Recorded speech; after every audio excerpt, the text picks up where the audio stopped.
سلام و درود به مخاطبان عزیز. من امیرحسین هستم، 13 سالمه و از اونجایی که علاقه زیادی به اطلاعاتی در مورد بانک‌های بین المللی مثل رولوت، وایز، یه سری بانک‌های دیگه مشابه کلی تحقیق کردم و اطلاعاتی به دست آوردم و خیلی دوست داشتم این اطلاعاتو در میون بذارم با شما.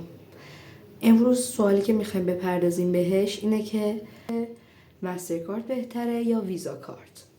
بریم با هم تفاوتشون رو پیدا کنیم. ویزا کارت توی آمریکا خیلی طرفداری بیشتری داره و بیشتر فروشگاه‌ها از ویزا کارت پشتیبانی میکنن توی آمریکا. از اون طرف توی اروپا از مسترکارد بیشتر پشتیبانی میشه و توی بیشتری از فروشگاه‌های اروپایی میشه دید که بیشتر مسترکارد پشتیبانی میشه تا ویزا کارت و این نمیشه گفت کدومشون تو این مقطع کدومشون بهترن. خب میریم سراغ قسمت کارمزد. خب بعضی خیلی فکر میکنن که این دوتا با هم خیلی فرق دارن توی کارمزد و این اشتباهه، چون بیشتر به بانکش بستگی داره.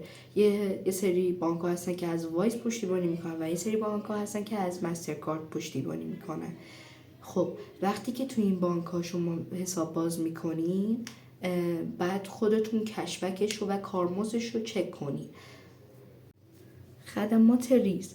این دوتا شرکت یه سری خدمات ریز به شما ارائه میدن مثل بیمه و بلیط هواپیما و بلیط مسافرت و بستگی به بانک داره و صادر کننده. خب من تو ویدیوی بعدی میخوام در مورد اینکه بگم که ایرانی از چه کشورهایی میتونن کارت بین الملل بگیرن، مسترکارد و ویزا کارت. و اگر این ویدیو رو دوست داشتی حتما لایک و کامنت و سابسکرایب یادتون نره. تا ویدیو دیگه، خدا نگهدار.